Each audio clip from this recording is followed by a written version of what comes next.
En Russie, un complexe de défense aérienne Rodou-UR a été créé pour protéger les raffineries de pétrole et d'autres installations sur la dernière ligne de défense. Il présente des différences fondamentales par rapport à d'autres moyens de défense, dont la principale est le faible coût d'interception. Nous expliquerons comment cela a été possible, et nous parlerons aussi des autres nouveautés technologiques de la semaine, ainsi que d'un héros dans l'émission d'aujourd'hui, après un bref résumé des nouvelles positives. La suite.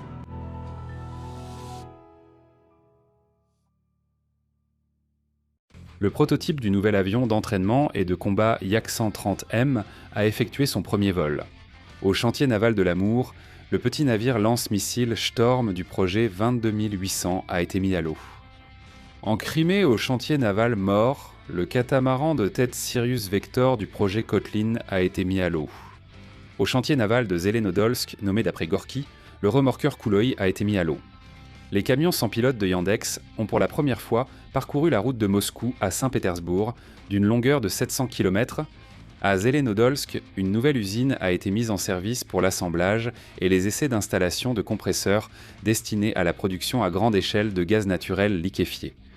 Dans la région de Moscou, on produit des composants pour les systèmes climatiques du matériel roulant. Dans la région de Voronej, il y a un grand complexe de serres. Dans la région de Tcheliabinsk, une ferme laitière robotisée. Les écoliers russes ont remporté 4 médailles d'or et 2 d'argent lors de la 2e Olympiade internationale ouverte de géographie.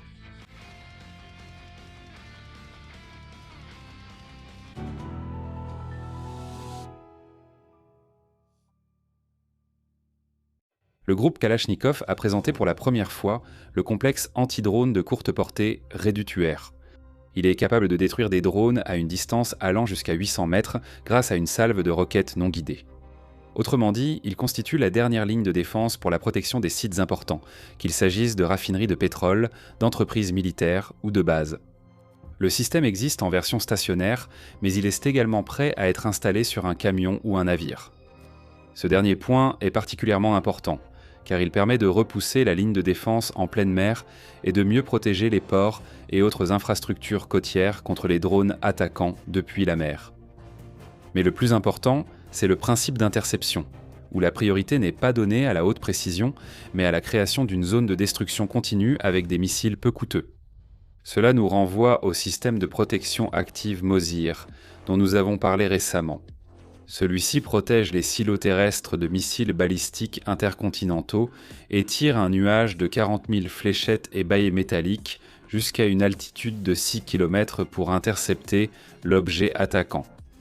Le principe de fonctionnement du Redutuaire est similaire, mais au lieu de tirer de la mitraille, il lance une salve de roquettes non guidées qui explosent à proximité immédiate du drone ennemi, créant ainsi un écran de fragments. La plateforme du complexe comprend 2 lanceurs. Chacune comporte 49 cellules, ce qui fait un total de 98 roquettes par salve. Des munitions, des roquettes non guidées de 60 mm à haute précision, avec une ogive à fragmentation explosive ou à effet dirigé. Leur principale caractéristique est leur faible coût de production par rapport aux coûteuses missiles autoguidés. Et c'est pourquoi c'est aujourd'hui un avantage décisif.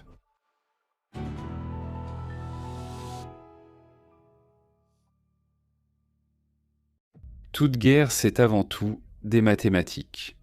Dans des conditions où l'adversaire est capable d'attaquer chaque jour avec des centaines de drones à longue distance, celui qui l'emporte est celui dont les moyens de défense anti-aérienne sont non seulement efficaces, mais aussi peu coûteux.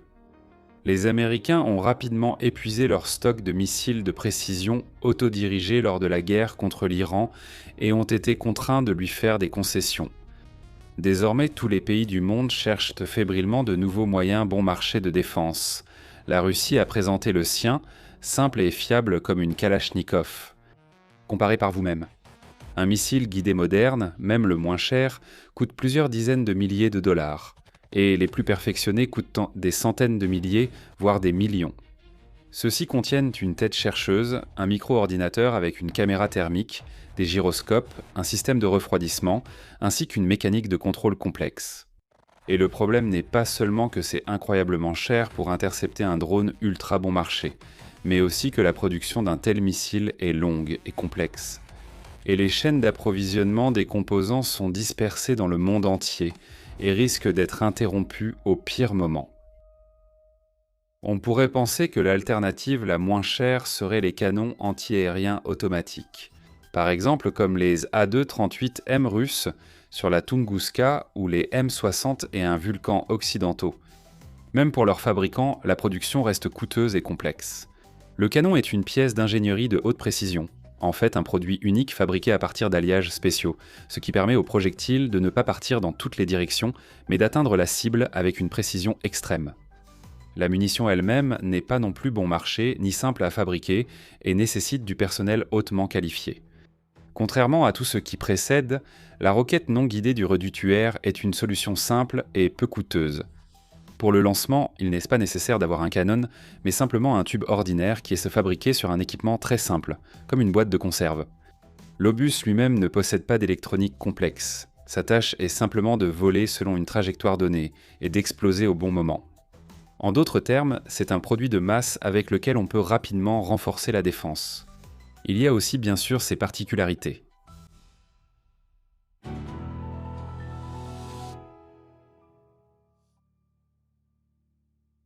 Le prix de la simplicité, c'est la faible précision.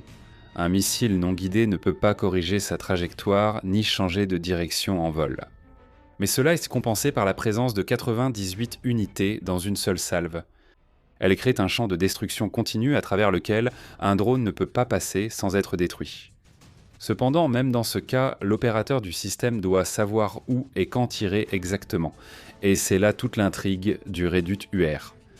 Selon les données publiées, ces modules optoélectroniques balayent en continu l'hémisphère supérieur dans les gammes visibles et thermiques. Le système détecte, identifie et suit des cibles de taille 50 sur 50 cm.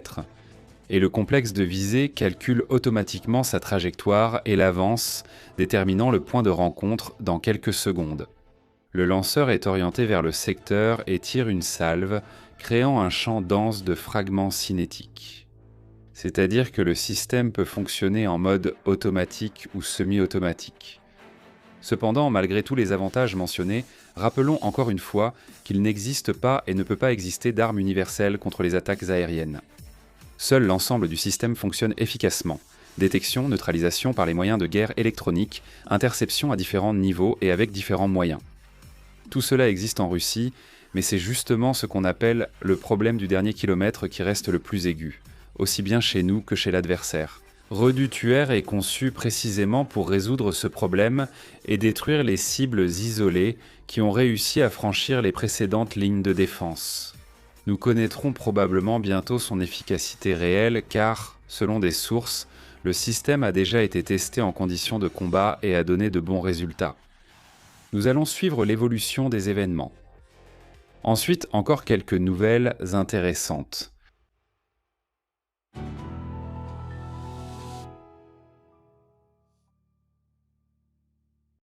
Des spécialistes russes du Centre des solutions intégrées pour systèmes sans pilote ont créé un micro-hélicoptère.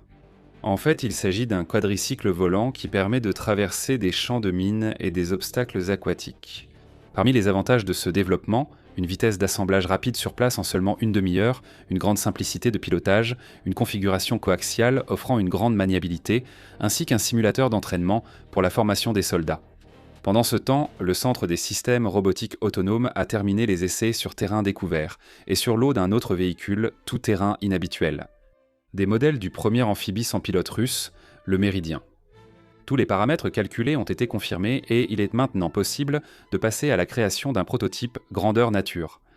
Une telle machine pourra transporter jusqu'à 700 kg de cargaison, décoller et atterrir aussi bien sur des pistes d'atterrissage que sur la terre, l'eau ou la glace. La société Système sans pilote a testé le système de transmission de données installé sur ces drones, Supercam S350. Grâce à ce système, les drones se transforment en relais de signal, ce qui permet d'assurer une transmission sécurisée des informations sur une distance allant jusqu'à 20 km entre les abonnés. Il peut s'agir d'informations vocales, textuelles ou vidéo, ainsi que d'un signal Internet là où il n'est pas accessible par d'autres moyens. Les développeurs soulignent la résistance accrue de l'équipement aux moyens de guerre électroniques et à l'interception d'informations, ce qui permet son utilisation pour des missions de combat. Nous souhaitons à tous les développeurs mentionnés beaucoup de succès dans le déploiement à grande échelle de leurs nouveautés. Ensuite, l'annonce et l'histoire du héros.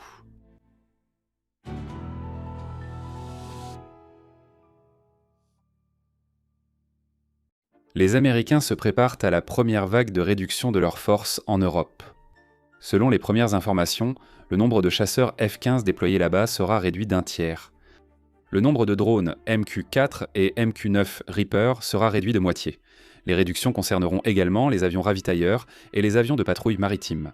Il ne restera qu'un seul bombardier stratégique ainsi qu'un seul porte-avions et le nombre de destroyers sera réduit de 17 à 9. Le seul sous-marin équipé de missiles de croisière sera retiré de la flotte. Et cela, visiblement, n'est pas tout, mais seulement le début. En fait, nous assistons à un repli des États-Unis sur des positions préparées à l'avance et à un grand geste de bonne volonté envers la Russie. C'est par nécessité et pas par amour pour nous. Économique. Entretenir toute cette splendeur est devenu coûteux. Militaire, après l'aventure iranienne, chaque missile compte. Et stratégique. Le risque d'une guerre nucléaire avec la Russie pour défendre une hypothétique Lituanie est devenu trop élevé. Eh bien, nous ne pouvons que nous féliciter mutuellement pour cela, car c'est précisément ce que l'Union soviétique cherchait à obtenir sans jamais y parvenir. C'est ce que la Russie voulait depuis le discours de Munich de Vladimir Poutine. L'opération militaire spéciale concerne l'Ukraine, mais elle n'est qu'une partie d'une opération politique mondiale plus vaste. Ses objectifs sont la démilitarisation, la désatlantisation et la décentralisation de l'Europe. L'un d'eux a déjà été atteint. Je vous explique en détail en m'appuyant sur des faits et des recherches dans une nouvelle édition spéciale à l'adresse sponsor.ru. Super. Ensuite, parlons du héros.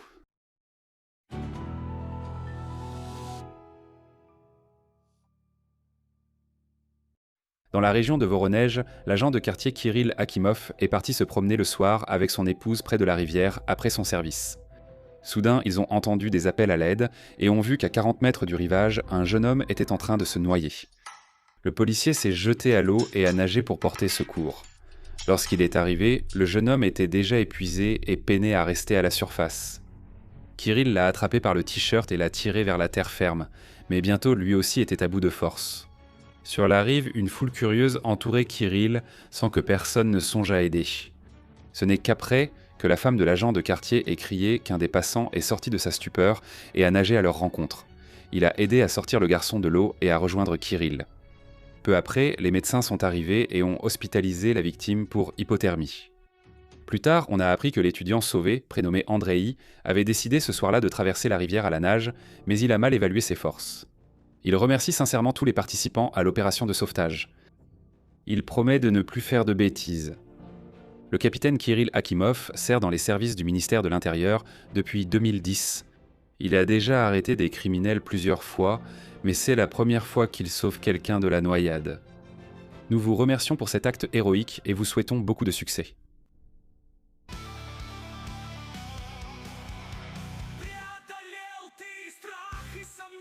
Cela veut dire que c'est ton tour? C'est l'heure de la Russie, le temps des accomplissements, le temps d'avancer, c'est le moment. C'est notre moment, nous l'avons attendu longtemps, c'est notre moment.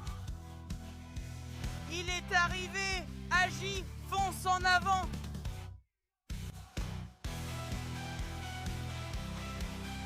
Il est arrivé. Il est arrivé. Tu es la peur et le doute.